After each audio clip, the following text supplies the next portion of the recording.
in the meantime, can both of you introduce yourselves? Sure, Corey, ladies first. Okay, don't mind if I do. Hi, everybody. I'm Corey. I'm the Talent Acquisition Specialist at Centec Global. Just a little bit of background on me. I'm actually born and raised in San Diego. I went to San Francisco for college where I studied communications and marketing. And then it was literally the day after graduation, I packed up the U-Haul, moved back down to San Diego because I love it here so much. And then the day after that, I interviewed with Centec. And then I started working for them a week later. And then now it's been a year and a half and I'm super happy in my role. So the rest has kind of been history. Awesome. And my name is Joey Tompkins. I'm the Talent Acquisition Manager at Centec Global. I am from Riverside, California originally. I'm actually a UCSD alumni, class of 2016. I got out of the university and I went to work for a staffing agency doing high volume recruiting and sales for the defense sector. So with some of the larger firms here in San Diego, and from there, I found Centec Global. They came on my radar. We provide cybersecurity and engineering solutions to the government, mostly Navy, helping them secure their most complex systems. And that's why here in San Diego, Navy really works out. And I've been here for the last 4 years, absolutely love it, and excited to talk to you all tonight about cyber. All right. And as you can hear from both our panelists, they're both awesome. So let's go ahead and let's start with kind of, I guess, like a base level question. What makes government contracting different from other industries in your opinion? It is very complex, I'll say, and for a couple of reasons. Information security and cyber in general with the DoD is pretty new, relatively. We were started by a former Navy SEAL, Eric Basu, and he had a real passion for what they called then information assurance back in 2001. Now we know it as cyber information security. It was back in the early 2000s, physical security was still a very big deal, right? People weren't really super focused on the internet, information security, on digital security forensics. It's something that's very relatively new. And so the DoD and the government have been kind of late to the game, chasing the private sector on a lot of these different, I guess, concepts and the actual methodology altogether of cyber, right? With the Navy specifically, Centec provides a myriad of different support. We do sysadmin support, we do security engineering, we provide some pen testing support, some network administration, network engineering. We do open source intelligence source. We do open OSINT searches. We go on the dark web if we need to. We do some really cool stuff with cyber. But the primary thing that the Navy is focused on is really information assurance management. So you think of like the administrative or the policy side of cybersecurity, right? Making sure, security as a requirement, SecDevOps, making sure that all the, your I's are dotted, your T's are crossed when it comes to putting together a clear and concise security posture. Right now, the Navy is most focused on following the risk management framework. You might be familiar with it from the National Institute. It's pretty big deal in the information assurance side. There, I think other frameworks are SANS and they escape me. But and so the biggest difference to get to your question, I just wanted to provide that background, is that it's largely administrative. We don't always have hands at keyboards, hands at systems at Centec. A lot of ours is the support we provide is very consultative, where we have subject matter experts who have been, doing red team events or blue team events, pen testing, hacking into systems, doing network administration. It takes that background, but they're not necessarily doing it for the government, if that makes sense. Yeah, and so I actually want to add on a little bit to that and take a different approach. So when I started working at Centec, I did not know a single thing about the Department of Defense, much less government contracting. It was a total new industry for me. So I think just a couple of good things to know. One, you don't need to have a DoD background in order to get into the industry. I think that's something really important to note, a big misconception. A second thing is that, and one of the biggest shocks could be that there's a lot of acronyms in the industry. I think a good example is like POC4I. That's something that Joey and I hear on a daily basis. And the actual, what it stands for is program executive office, command control, communications, computers, and intelligence. So total mouthful. And it's not necessarily something you need to learn before you go into the industry, but it's always good to, you know, be a quick learner. And if you don't know a certain acronym, you write it down and try to remember it later. And then I think one of the last things to note, this is something that I thought too, when you're going into government contracting, a big misconception is that you're going to be a contractor. And I just want to say that that's not true at all. Almost all of our employees are full-time employees. And it's really the government contracting, the contracting word is that our employees are on contracts. On average, I think most of ours are about 5 years long. And so what happens is that after that 5 years, the company rebids on the contract. And so say we win the contract, everybody stays in their position and you keep growing into that contract. In the case that you lose the contract in the circumstances that happens, you hope that there's a talent acquisition team like Joey and I, where we're able to place you on a different contract and, you know, keep you at that company. But those are just some of the things that I like to point out when you first hear about government contracting. No, that's awesome. I think when a lot of people hear the word contract, their first thought is, oh, it's a sort of a temporary gig. They're just kind of bringing me on to do this one thing and then leave. But that's really cool to hear that it actually becomes almost like a full-time job, which is kind of crazy. Yeah. And to your point, we recently did a risk management class as well, exactly with all the stuff you were talking about too. So that's kind of cool. So Nice. You know, if anybody's looking for any resource on that, we recently did a thing on it. And I'm sure you can find a lot online as well. But let's jump into the, I guess, the nitty gritty part of it. So for resumes, would you say there's a huge structural difference in resumes when you're applying to this industry in the government versus other industries? Yes. Can you be a little more specific? What do you mean? So as an example, what would you say are good experiences to highlight, just to get awesome. you started? Yeah. Well, I think first and foremost is definitely tailor your resume to the requisition. I don't think you can ever have too many versions of your resumes. I tell candidates, if you're applying to 10 jobs, you should have 10 resumes. You know, I like to think that Corey and I are pretty good at our jobs. We look at every single resume that every person submits. Not all recruiters are like that. You know, they have a lot of systems in place and checks to pick up buzzwords and keywords. And so if you're applying to a pen test position, you want to study that rec and make sure that you put as many, you know, without going overboard. You don't want to misrepresent yourself on your resume, but you know, the recruiters technically aren't trained in cyber or DoD. You know, Corey and I are not engineers, and we're not acquisition SMEs. You know, we're not government SMEs either. So a lot of what we've learned on the fly from our other engineers, from our program managers, from Chris, right?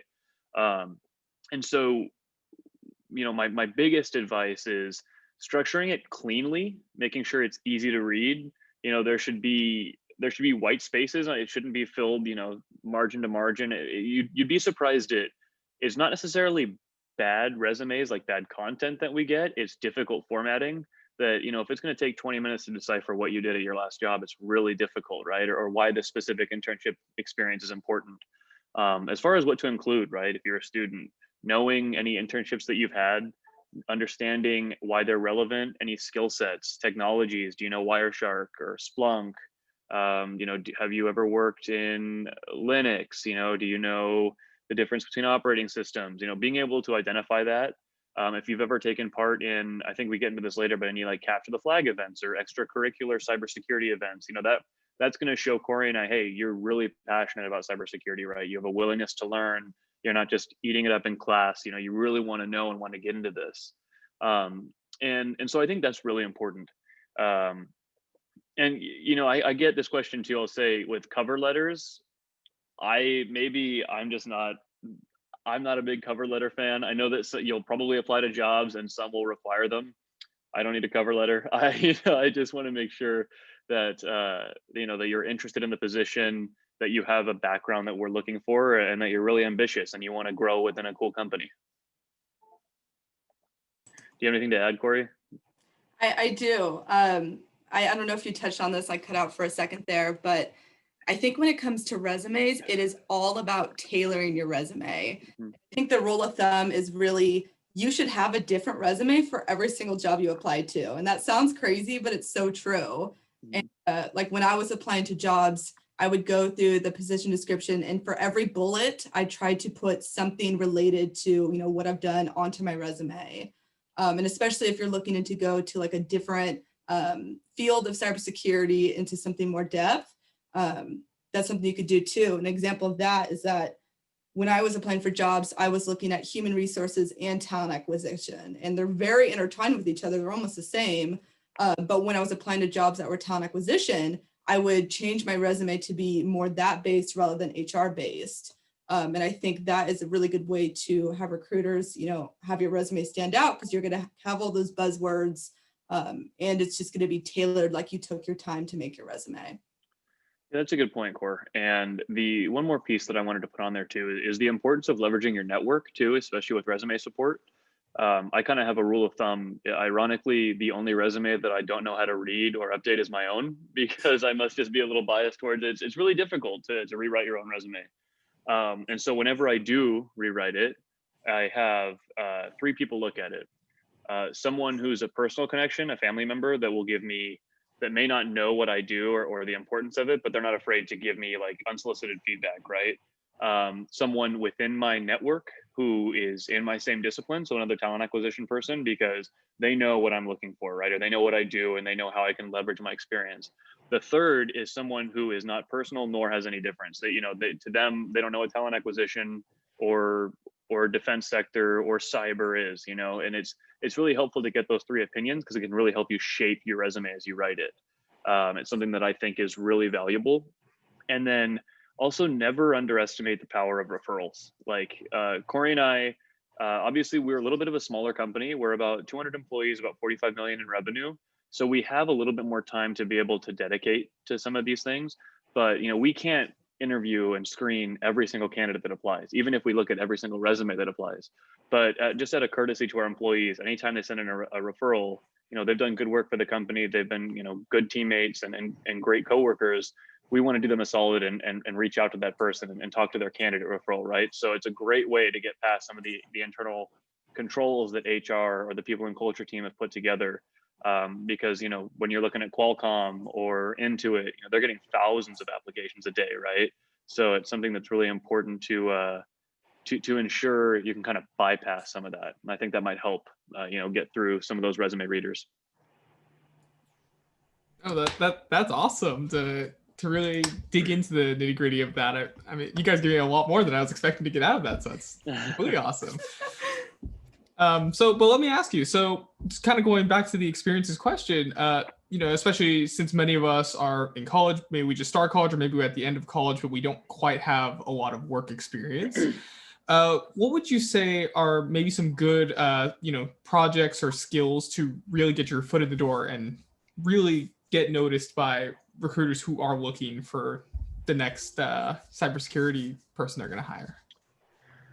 I think that something I tell all junior candidates and entry-level candidates is not to get hung up on wording, right? And so I know, because I was there just a couple of years ago, right? Like I just wanted to get right into whatever I was doing. And as I talk to folks coming out, they want to have that engineer title, right? They want to get into the cyber title. And, you know, some of our best and brightest employees didn't just come out of college and go straight into a cybersecurity engineer job, right?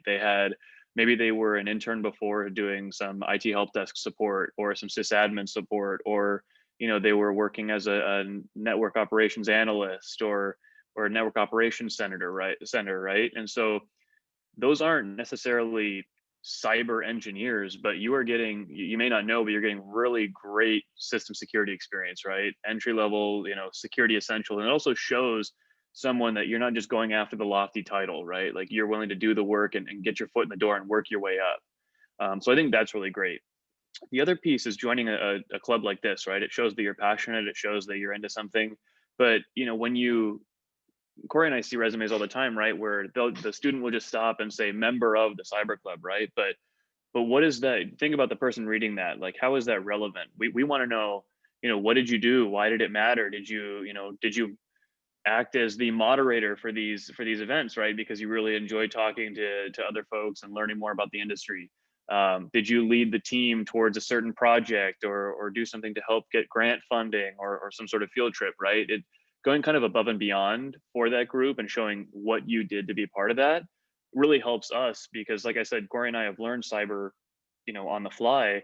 Most of the recruiters that'll be reading your resumes probably won't know, right? They're just doing buzzword searching, and they're going to have to try to get the soft skills out of your resume before they call you, where you can sell yourself.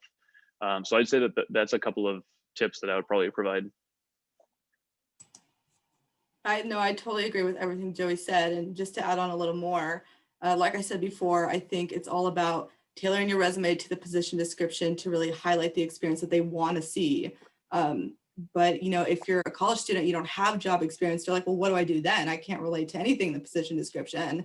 That's not totally true. It's absolutely doable. What I mean is that I think a great example, I have a friend who she studied industrial engineering at SDSU, and she wanted to, get out of college, get an industrial engineer job, and that be that. But she didn't have any internship experience, just no direct relevant job experience. And so what she did, she met with like a professional job counselor, and they said, you do have relevant experience, but it's in your schooling and not in your job experience. And so she completely changed her resume to highlight these big projects that she worked on during her schooling that had absolutely everything to do with industrial engineering. And she ended up getting a job right out of college because of that, just because she was able to show them, hey, no, I actually do know things about industrial engineering, rather than just putting, whatever your job experience was, it's not relevant. So I would recommend too. And you could always put with the club everything you've learned in there too. There's a couple of, non-COVID events you can attend, right? It's escaping me right now, but Corey, what's the huge event that National University threw last year where we had a booth at? B-sides? B-sides. So they're, attending B-sides events or going to Black Hat, right? Going to those kinds of events, think about what you're excited about, when it comes to cyber. Like the managers are just as excited. So when they see that stuff on your resume, they're really going to get psyched for you, right? Another, trying to identify online tips, games, tools, Hack the Box. I've heard really good things about, right? People really like that. Trying to just show what are you doing, not just in your professional world, but outside of the extracurriculars. That's just going to give you an edge over someone who's only going to class to learn the concepts and then apply to jobs, right? I think that's helpful. No, that's awesome. I think that's great advice, especially for us who maybe we haven't touched our resume in a bit, because you write it and then you don't touch it ever again, and then you're like, oh, I have a job, I gotta rewrite my whole resume again. I think it's also to hear that you should be ready for every job, especially if you really want the job. Tailor it and get it in. So, well, let me ask you, this one I'm gonna say is a little personal to me, honestly, because I'm just started learning Python. How much coding experience would you say is required for a job like this? That's where it gets a little bit different. So like I mentioned, a lot of our engineers aren't at the command level, right? They're not hands on keyboards necessarily, but having that background and that knowledge is really helpful. So, one of our old program managers, he was really excited about students that were learning Python and trying to master it, because the ability to automate a lot of your scripts and some of the securities in your code is going to save you a lot of time and probably a lot of headaches, right? So that was something that he was really big on. Depending on where you want to go, whether you want to be in like an information assurance management on the policy or the documentation side, or other partners in our space like Northrop Grumman, Leidos, a lot of their cyber roles are a little bit more traditional software engineering, right? Really understanding C, knowing just all your backend languages, really understanding how to test your own code. I had an old client who used to say any software developer that doesn't want to test their own code isn't a software developer, right? And so it's something that's really key and something that you need to look out for. That's something I have right there. And then Corey, I don't know if you have any additions, but I know Chris, you might have some background too. Yeah, I mean, I think everything I was going to say, you said, Joey. So Chris, if you have anything to add to that one, feel free.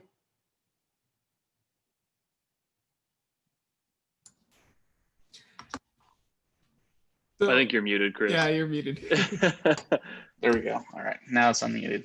But yeah, so coding I think will really come in depending on the role. So like Joey was saying, there's a lot of roles in cyber, not just in government, but in the like private sector that are policy focused. So you're going to be less hands-on. But then there's also the other half that are very highly technical, and you're going to be, you know, pretty much software engineer who understands security.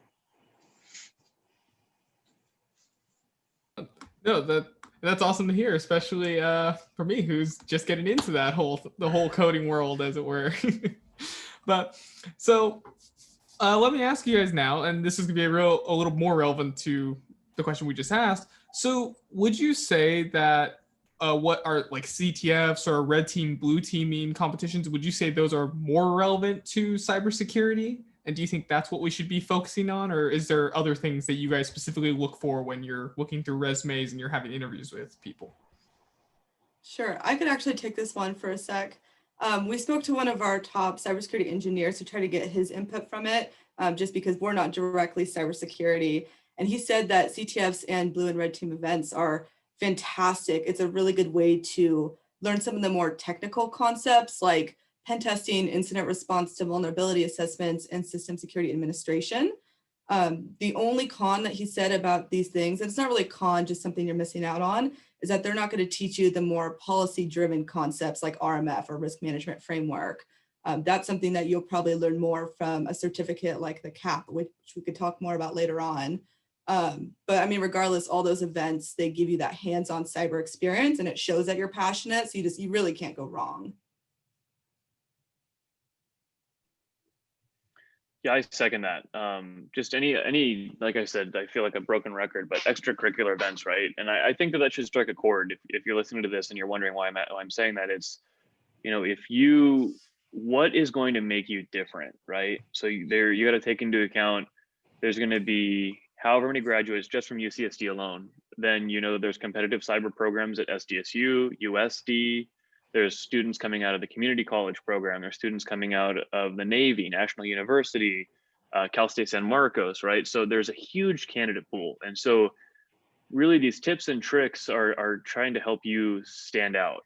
And someone who just went to class and had internships, that's not going to cut it anymore with such a competitive candidate pool. You know, despite the pandemic, the labor market is still really tight. It's hard to hire really good people. And Corey and I, we're millennials. We want to hire more folks out of college, right? We want to get new, educated talent in the San Diego market, but it's difficult. And so I think it's really, really key to really try to differentiate yourself in any way that you can to really make sure your passions come out on paper, because you've got to get past the resume reviewer first. And so I think putting things on there like the CTFs, like the other extracurricular activities, things like that, that'll be really helpful.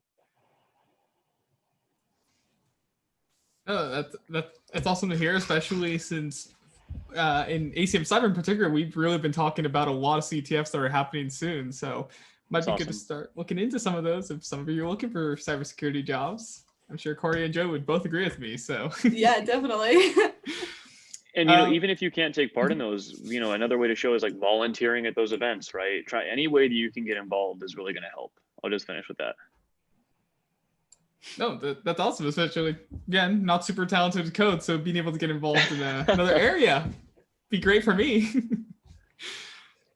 But you guys kind of answered this question a little bit before, but I'm curious, do you guys think you need a catch-all resume, or do you guys think every job you go for should be tailored every time you do a resume for a job? I have both. So I have a standard resume that I just have to have all like my highlighted, accomplishments, achievements, things that I think are great, but and about 70% of that, if I was going to apply to a job, let me put it this way, when I was applying to Centech, about 70% of that made it to all of my job applications. But there's that other 30% that's, again, very specific to the requisition I'm applying to, that the company that I'm applying to, right? If I'm applying to there was one company I applied to that was super, okay, I applied to Intuit, right? Very heavily in the TurboTax world, IT software. A lot of my defense language on my other resume really wasn't that relevant, right? So it was good to include some of it, but they want to know why I'm passionate about Intuit, why am I passionate about their people and places team there. So when I applied to Centech, I cut a lot of that out. It was very specific to acquisition, defense, what I'd done in the market before then. I'm highly, highly positive, or very big on, I should say, multiple resume versions. It's helpful. Yeah, I'd agree with that. My brother actually just graduated from SDSU this past semester, and he's currently applying for full-time positions. And he's applying to both jobs in the DoD industry and in the commercial industry. And he has two separate resumes for them. And for the DoD one, he's taken DAU courses, which is the Defense Acquisition University. If you're interested in DoD, that's a great place to start.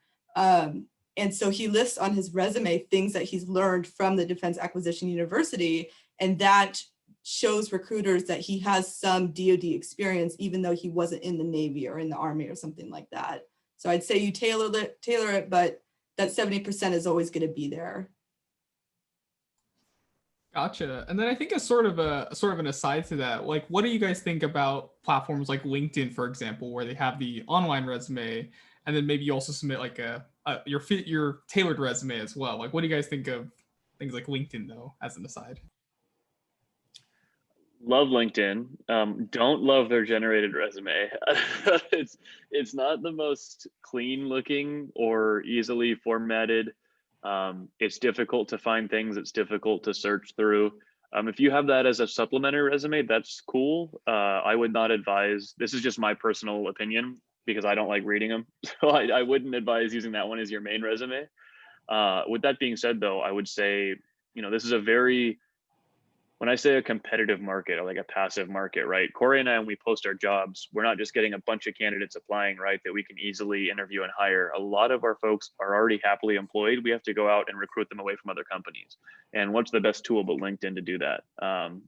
We use it almost exclusively outside of our applicant tracking system to source candidates. And so if you don't have a LinkedIn, I highly suggest that you get one. I know that there are some privacy and information security, worries about that. So just make sure, if you feel really strongly about that, you don't put too much about your background, or you're obviously nothing that you wouldn't want someone to have access to. But if you're looking for jobs and want to keep it strictly professional, it's a great way. A lot of it's easier to go out there and put in RMF or pen test or security plus as keywords, right? And that can really get us easily to your profile and see, oh, Chris or Tristan are going to graduate in June, right? They're going to be up for new opportunities. We should start that discussion right now. So I'm a big proponent. Yeah, I strongly agree with that. I'm team LinkedIn forever. Honestly, most of my job is going on LinkedIn and finding people. I'm a recruiter at heart. And so, like Joey said, keywords so big on LinkedIn. I prefer when their LinkedIn is basically their resume, almost like word for word, because all that information is on there and I don't even have to ask for your resume to see what your experience is. And so when I'm going on there and searching certain words like RMF, clearance, whatever, the more you have on there, the more likely I am to find your profile and then be able to reach out to you about a position. Awesome. Yeah, that was just a curious question because I've heard mixed things. Some people love LinkedIn. Other people are like, I hate it when people just send me their LinkedIn and tell me that's it. I've heard both. So I wanted the final opinion here. But so let me ask you guys, when you guys look at resumes, you said that there's some big points that you notice. How much weight would you say that like things like certifications carry on a resume when you're reading through it and picking things that you really like and stand out to you? Go ahead, Cor. Okay. I think that the number one cert for this industry is Comptia Security Plus. Absolutely. Several of our jobs require that as like a base level cert. And it's also just a great place to start. It's not too challenging. It's affordable. I would highly recommend, if you don't have a cybersecurity cert, start with that one. And then the one after that, I would say, is the CAP, which I briefly mentioned before. I believe that's with ISC squared. And so that one is going to be more RMF based, which is excellent if you're trying to get into the cybersecurity field. And it's going to open up a lot of doors if you want to be, an ISI, which stands for Information System Security Engineer, Officer, Manager, or a Validator. So those are both like the top certs for cybersecurity. And then I say, if you've got those and you're ready for a much more higher level cert, The holy grail is the CISSP. I think also the CASP is a big one too. And if you have those, a lot of doors open up for you. So those are some big certs. You can put them in your name on your LinkedIn, and immediately it catches my eye. And then I think if you want to go down a more IT path, then you can look into the CCNA certs, because those way more heavily for IT. But yeah, that's kind of what I'm thinking for certs. Joe, you have anything to add? Yeah, I agree. Security Plus is a must-have in this industry, at a minimum. You know, it's really helpful. And if you don't feel like you're ready for that, the A Plus or the Network Plus is another one, right? You know, now I've been seeing on some of the RFP requests for proposals, so some of the contracts that our company's been bidding on, I've seen 2 or 3 in the last year that had the CYSA, I think it's Cybersecurity Analyst cert, as a requirement, and I think that's one level above Security Plus. So just take that with a grain of salt. To get to your original question, Tristan, are certs important? Totally, but also, is a degree important? Is work experience important? 100% yes.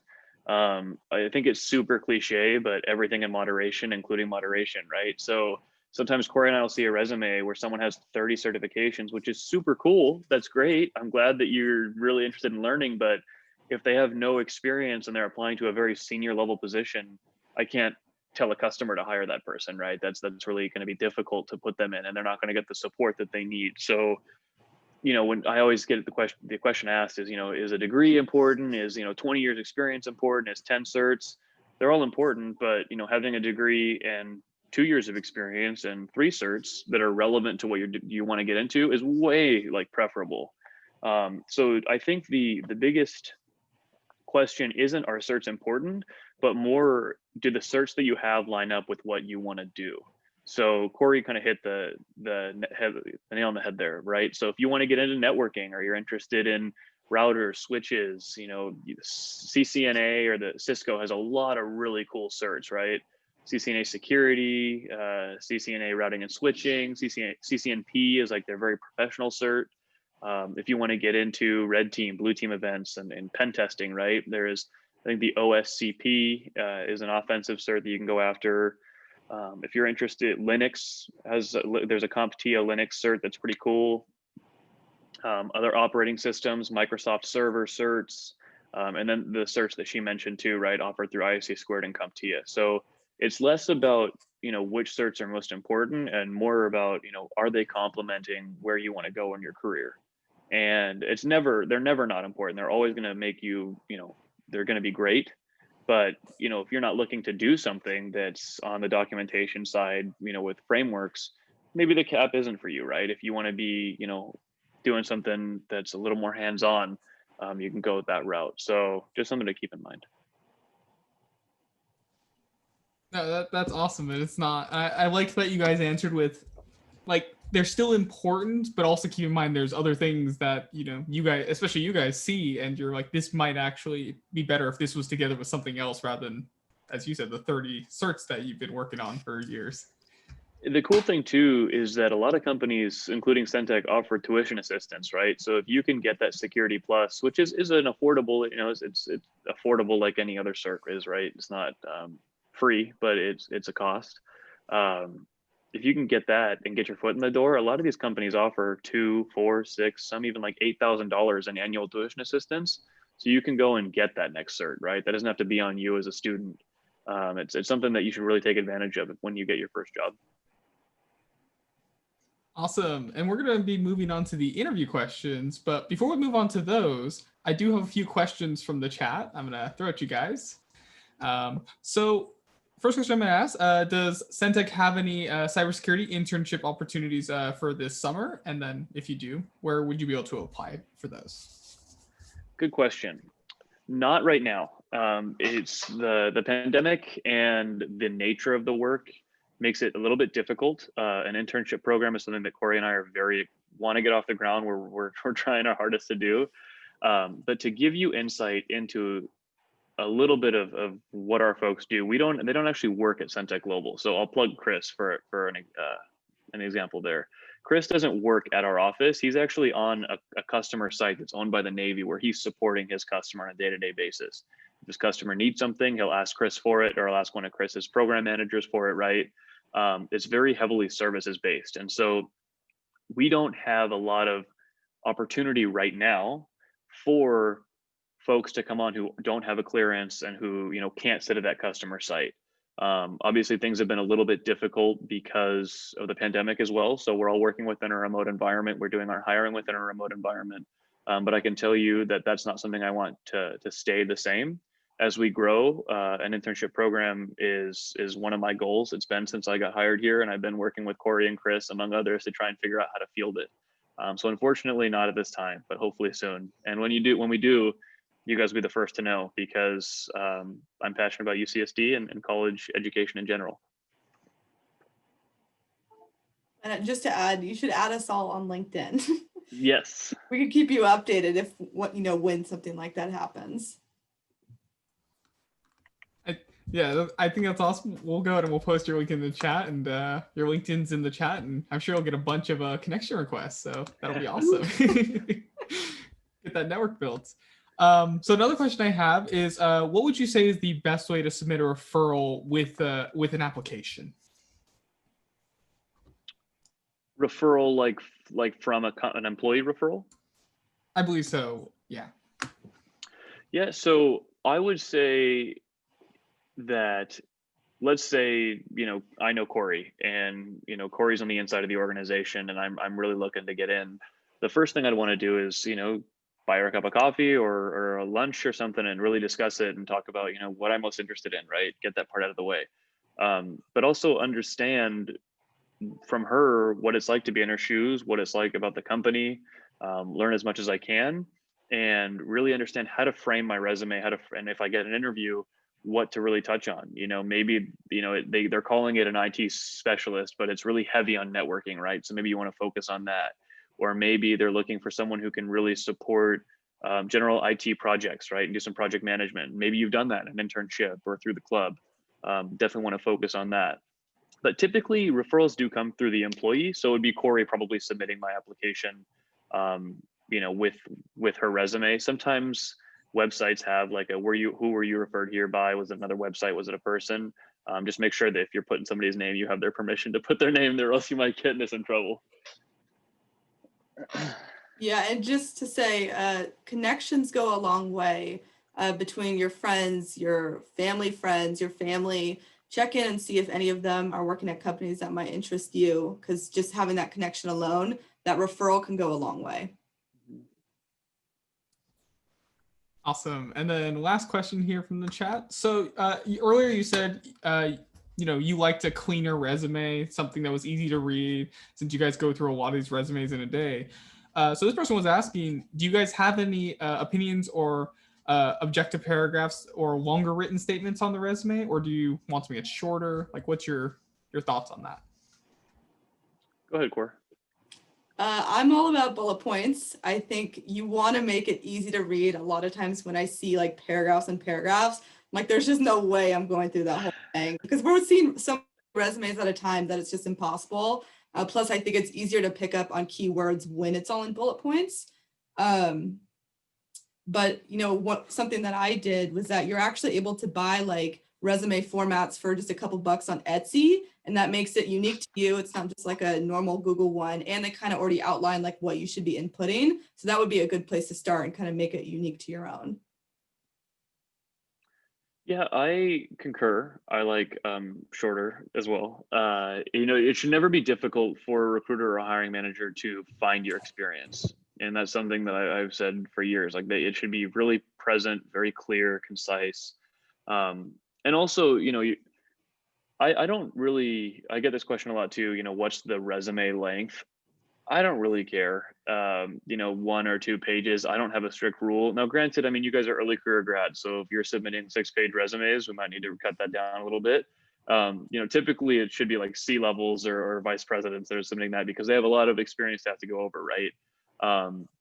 But I don't have any specific length. It's about content. It's not about, and how you present it. It's not about length. Yeah, I actually took a resume workshop in college, and they told me like, you have to have only 1 page, mandatory. That's not true at all. I think they more say that just to make sure that you're not just going on and on and on, but don't stress if it's over 1 page. It's not a big deal. I also have a horror story about that. There was actually he got the job, so it's okay. But there's a UCSD grad that we work with who had that same lesson, and he tried to fit as much on 1 page as possible. And when we printed the resumes right before the interview, not all, some of it like couldn't even get on the page. And I remember the hiring manager was actually pretty ticked off about it, but he killed the interview. He's been with us for 3 years. He's awesome. But it's just something that goes to show you, like, the opposite can happen too. So it's okay if it goes a little extra. No, that's awesome, because I remember I've taken quite a few workshops here in college, and I think they've all said that. They're like, only 1 page, only the most important details and nothing else, and that's all you include. I'm like, that's a lot to fit on 1 page though. All right, and then so Chad, if you guys want to submit more questions, feel free to submit more, and we will answer them after the interview questions. All right, and now let's get to the fun part of getting a job, is the interview part. So let me ask you guys. So in order to talk skills in cybersecurity, how many details need to be covered? Like what? Sorry, I'm gonna say that again. So in terms of skills in cybersecurity, how much of that experience do you feel needs to be super specific, and how much would you say comes up in an interview when you're actually talking to a potential recruit? I think this is where the keep it 1 page comes from, is that people understand that when you just submit a resume, that's all you are to a hiring manager or recruiter, right? So you want to put as much down as possible. But when you think about it, and this is why I like to have 3 other people in that order I mentioned read it, is you need it to make enough sense to get to the next level, but you don't want to spell it out for them. You want to keep it conversational, right? So one thing I always look for, in fact, Corey and I are also building like a resume template. Actually, she's kind of the project manager for it. And so she's putting, what exactly are we looking for? So we have a section for skills and qualifications that is maybe a quarter of a page, right? And there is an area for tools and technologies, and that's where you say that you've worked with Splunk and your operating systems you've touched and the languages and then you focus on the what, but the why it was important, right? So when you're talking about an internship or that you were president of the club, yes, it's great to put that stuff, but the thing is, why does it matter? Right. So one of the resumes I reviewed recently put, that he at an internship had like an academic report that he put together, and which was cool because afterwards he explained briefly what it was, but then it was the standard going forward for how his manager wanted those reports to come out. So you can see how he implemented a direct change, right? So when you are if you're in an internship supporting an IT department or a networking department, or just anything like in your day-to-day job, right? What are you doing that's kind of going above and beyond? Think like adding value. It's not just about that list of responsibilities that you have. Where do you go above and beyond? And that's where the extracurriculars come in. That's where the extra classes, the leadership, things like that are going to naturally come out in an interview. So you don't want to spell it out too much. Yeah, I think that when you're kind of prepping for an interview, you have to think of the position description as kind of like a cheat sheet. Like they're going to go through the responsibilities and the qualifications and ask you certain things based off of that to see, well, how close is your experience matched to the position description? Kind of simple as that. And so what I recommend is that you go through it, and if there's any words that you don't know, do your research. But something also important to note, that if they ask you a question and you don't know the answer, it's so much better to be honest and try to just like bullshit your way through. I think a lot of times if you just try to wing it, it sounds way worse than just saying something like, I'm not sure what that is, but I would love to learn more. And then you're sounding eager, willing to learn. And that's more what they're looking for, especially for someone that's entry level. Yeah, that's huge. I mean, you got to take into account that IT manager or that network manager has 10 plus years of experience. And so if you try to wing it and just BS your way through it, they're going to see right through it. There's nothing wrong in an interview with saying, you know what, I don't know. In fact, if more people in the office said that they didn't know something before they went forward and done it, a lot of things would not get screwed up, right? And it's interviews are not supposed to be a test. They're supposed to be very conversational. And that's really when you want your soft skills and your personality to come out as well, right? At the end of the day, these managers want to make sure that you work hard, that you have at least a foothold of knowledge within the industry, that you can learn, that you're interested and engaged, that you want to take initiative and learn. And most importantly, that there's someone that they want to work for them and that they want to be on their team, right? There is something to be said for, a go-getter that actually people want to be around. And so if you find that it's super black and white and it's just, question, you don't get that warm and fuzzy, don't worry. Maybe that's not the right opportunity or the right company culture for you, right? You'll know it when you find it. That's awesome to hear, especially since, as you said, a lot of these hiring managers have been doing this for so long, they might see right through you if you try to lie your way through an interview. I'm curious what you guys think. Do you guys think it's more important for an interviewee to be able to make a story out of their experiences, or would you say it's more important that they're just able to tell you like their like what their skill set, I guess, in a sense? That's a really good question. Mm-hmm. Do you mean when just talking to a recruiter or during the interview? I suppose, during an interview, I suppose, like if they asked you about a certain project, is it better for an interviewee to be able to tell the story about that project, or would you say it's more important they just tell you like, oh, I did this for the project, like just very quick? I have something I want to say to that real quick. Go ahead, Cor. I think that you should be able to tell the story of the project, but you want to form it in a way that you don't sound super rehearsed, because they might ask you a question where if you're so rehearsed, you might totally like forget their answer because it's just like, oh, but I have to go back to what I was saying, So I think there's a beautiful mixture of both, where you tell the story, but also like, answer any questions that they have. You rehearse it, you do practice interview stuff, and then you'll get there. Yeah, I like that. Because the other way, we talked about BSing, they can tell when it's rehearsed too. So you don't want it to be too rehearsed. The other thing is, I do agree. I think that telling the story in the background is really important because it gives the interviewer a frame of reference for why you're talking about this and why it's important on your resume.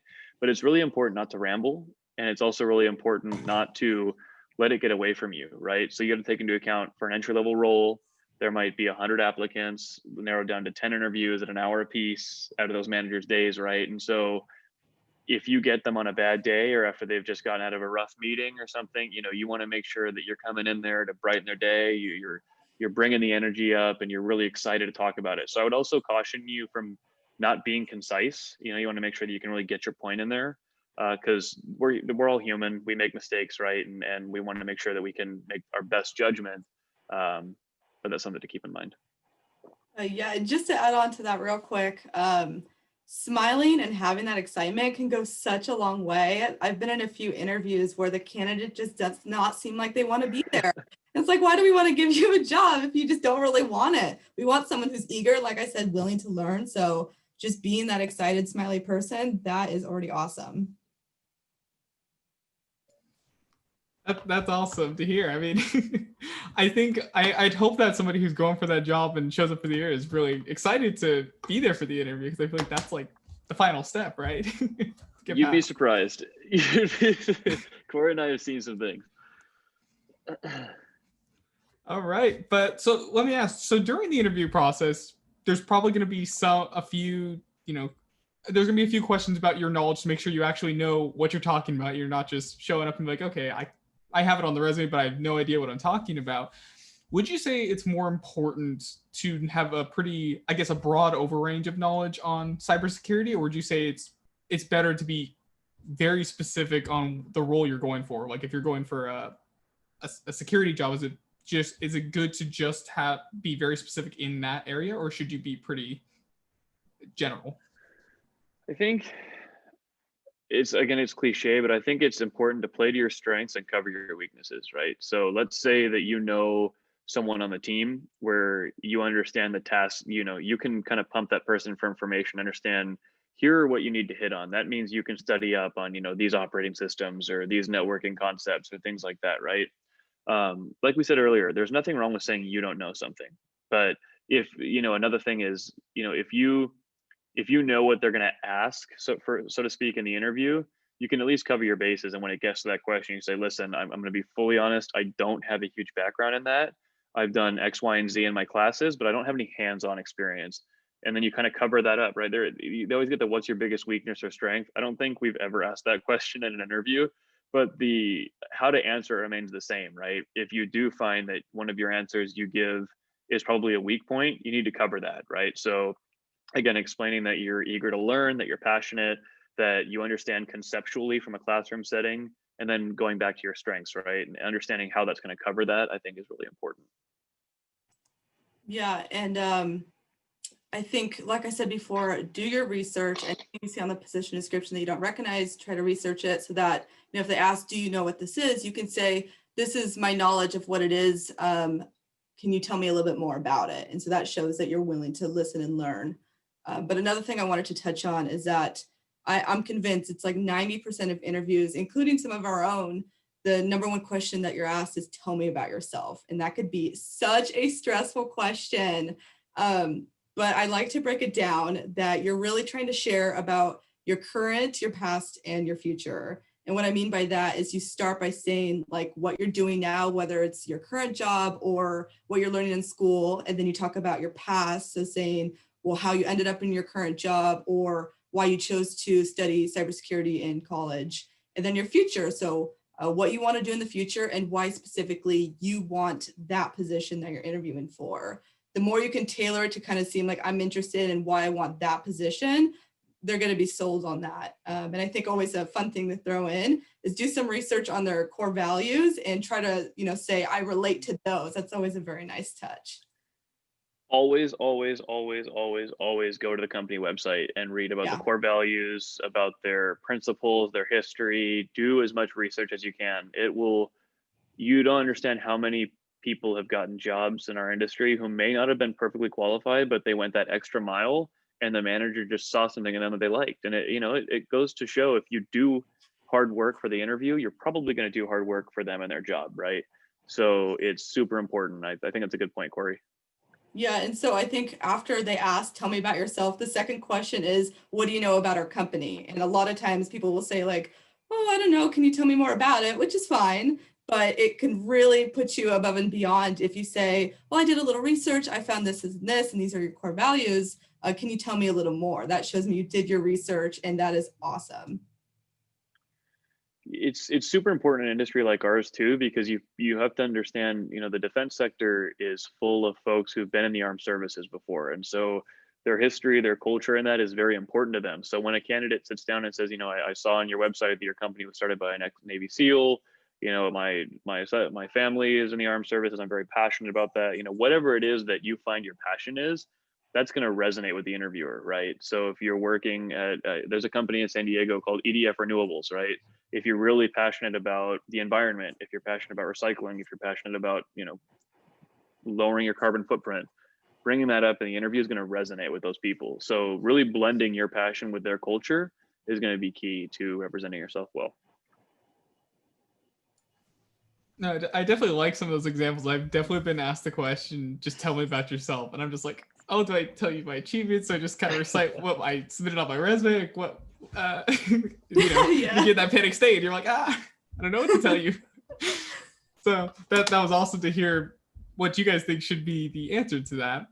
So, but I'm curious, you said that it's important maybe to ask questions during an interview, maybe about the core values of a company, or maybe a few other things about the company. What do you think are some of the best questions that, one of your interviewees has asked you that you think every interviewee should ask you as a question? Go ahead, Cor. I'm thinking about it right now. I do want to say that come with questions. You should have 3 or more questions to ask, because a lot of times interviews, they'll save like the last half of it just for your questions. So if you end up there and you're like, okay, I'm done, you walk out early and it leaves a bad impression. So I recommend questions, but like ask about the work culture, show that that's something that you're interested in.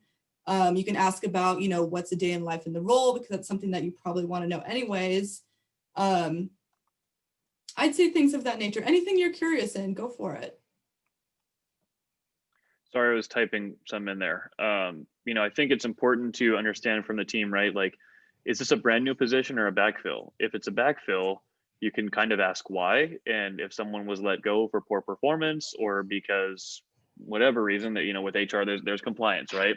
But it does give you a frame of reference of how to frame the rest of the interview and how to really show yourself, right? If it was someone who had a problem being on time to work, really emphasize your time management, right? I always like when candidates ask what would you determine to be a success in this role, right? Like, how do I show that I've been successful in this role? Another thing too is I find a lot of candidates, even after the interview, it's hard to really communicate past just requirements and responsibilities, the actual culture of the job, right? I think Corey said something along the lines of, what is the job like, or what am I going to be expected to do? Really asking. I've heard candidates say, can you explain to me like what my next 3 to 6 months would be like? That really puts the managers back in their seats to really think of, right? Challenge the managers. Ask, you mentioned, you've been here for 8 or 9 years. What do you see in this company that's kept you here so long? Why are you passionate? That's really your opportunity to turn the interview around and really make sure that this is a company and a position and a team that you want to work on. You might get to an interview and find that it's not the job that you want. And that's okay. It would probably be better that you do that than you go and spend the 9 months miserable being in a job that you might not be successful in, right? So I really like those kinds of questions. It doesn't have to be a trick question. It is really an opportunity for you to learn. And any recruiter will tell you, like, the shot to the heart is when they get to that point and the candidate says, I have no questions. That's just like, oh, it hurts so bad, because that's your shot, right? And they don't typically always get the job. Sometimes they do if they're really an all-star, but not always. Yeah, and asking what the salary or benefits are does not count as a question. I would No. asking your recruiter that after the interview.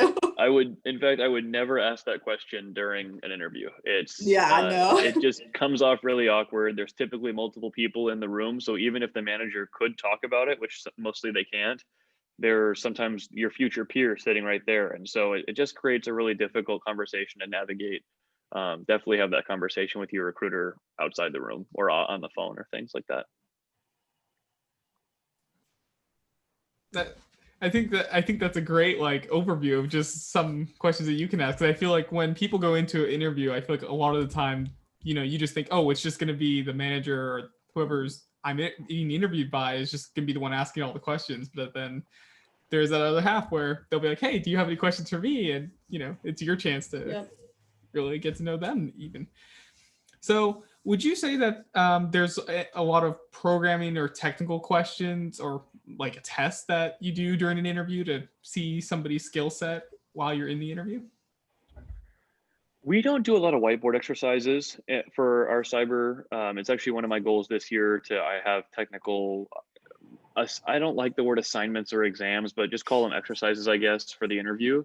One of our teams actually does have a written assessment that they do that's timed. Yep, Chris's team had one. I worked with this program manager on it. It is, it's something that we have all of them do. It's a 30-minute timed exam, assignment, whatever you want to call it. And it's meant so that you won't finish it. It's not meant to be finished. There's a junior, there's a mid, and there's a senior. And the point is the program manager just wants to know how much you can get down. What do you really know? An interview can only tell you so much, right? Sometimes you do need to whiteboard. Sometimes you need to, to put architecture on a whiteboard or to take a test. It depends on the manager.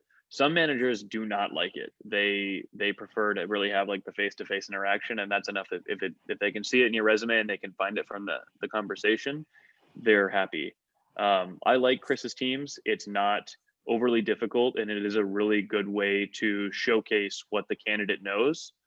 Some candidates have passed it with flying colors, others have not. And the important thing is that it's not a litmus test either for who we hire and who we don't. There have been candidates who aced it that we did not hire, and there have been candidates who didn't do so well, but they really had initiative and what the team was looking for, and they still move forward with the decision. So it's important to know that, that's not the end all be all. Yeah, I say if you ever are given the opportunity to take one of these tests, there's two things you should know. One is just do your best. That's all you can do. The rest is out of your control. And the second thing is show your work, because I think it's really less about, getting the answer at the end, but if you can show your work to see how you got to that answer, that can often provide the managers with more information as to what you know than just an answer. Awesome. Yeah, I actually was recently talking to somebody who does like hiring, and he was telling me he always asks one question during the interview. It's kind of like a weird test question. He asked, like, if you had a bunch of sugar cubes and you made a whole cube, how many would it take? And he said, it's not so much about the answer, it's all about how did you get to whatever answer you got, though? Like, I wouldn't even know how to answer that question. But he always used to say that, and I was like, I don't know how to answer that. It's like, that's fine. Just tell me how you would try to answer it, though. That's what I really want to know. And cybersecurity is an ever-evolving, what's the word I'm looking for? Competency. It's an ever-evolving industry. So they're really, a lot of our managers are most interested in what you just said, and that's like your concept, how you got from point A to point B. It may not be about the answer at all, but it's about your thought process. Are you thoughtful? Are you taking into account multiple, stakeholder requirements? That's something that I think is really important, especially in, probably the most difficult part of a cybersecurity engineer's job is that you really are very customer facing some of the time, right? And sometimes you have to deliver, Chris can tell you, he's had to deliver bad news to a lot of his customers about the state of their system, their architecture, their requirements. And it takes a very avid and well disciplined person to be able to do that without pissing off your customer, without ruining their day, but still getting apart some really important information, right? That, hey, you're not secure. These are the steps you need to take in order to make sure that this system is locked down. So it's something that I think is equally important.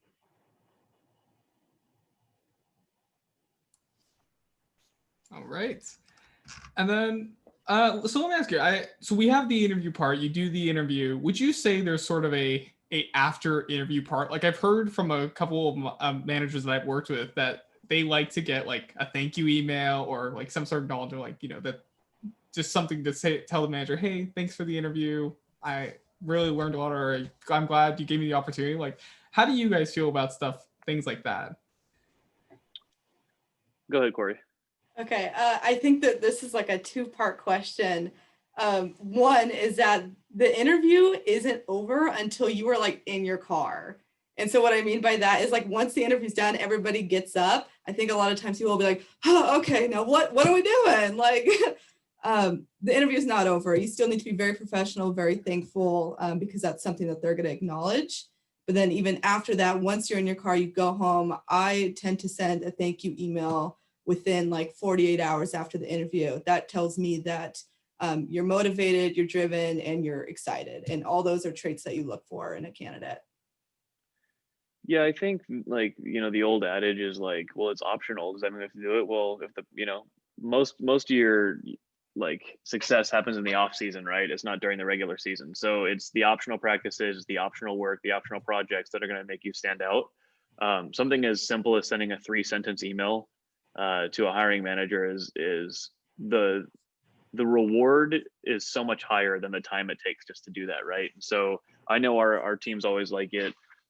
Thank you notes are super personal, but snail mail takes forever, and an email is easy to get off. And so I really do. I like it. I prefer it. And sometimes you have to take into account too, some folks do prefer a thank you note handwritten because, yes, it's more personal. But sometimes, I mean, Corey and I are working on a position that's incredibly quick and they need a quick turnaround. And so we might interview people on Tuesday and have a hiring decision Thursday, right? And so by the time you even write that email and get it in the mail, we might already have a decision to hire somebody else. And so just something to think about, that, the time is of the essence. Awesome. All right. That sort of ends our interview type questions, but I was curious. So some of our club members, and I know there's definitely other people out there who write like blog and write like documentation, maybe what they're doing. Do you guys think that plays a pretty big role in maybe your hire decision? Maybe they link their medium, for example, and you can read through some of their stuff. Would you guys say that affects your decision-making process a huge amount? Yeah, I mean, I think anyway, like I said, you can make yourself stand out is important. So if you have links to a GitHub or anything, or any blogs or anything that you want us to take a look at, hiring managers love that. You got to take into account a lot of these hiring managers are all technical as well, so they're really passionate and excited about the same things that you are. You know, I think that being able to show why you stand out is really key in a competitive market. So I like that. Yeah, I completely agree with Joey. I think it shows that you're passionate, so there's really no harm in it. It's only going to help you.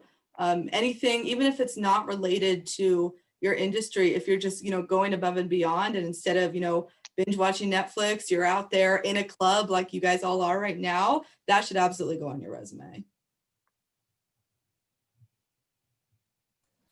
All right. That's sort of the end of the questions I sort of had. I don't know if anybody in the chat has anything that they want to ask. You guys feel free to unmute and chime in with a question if you have one.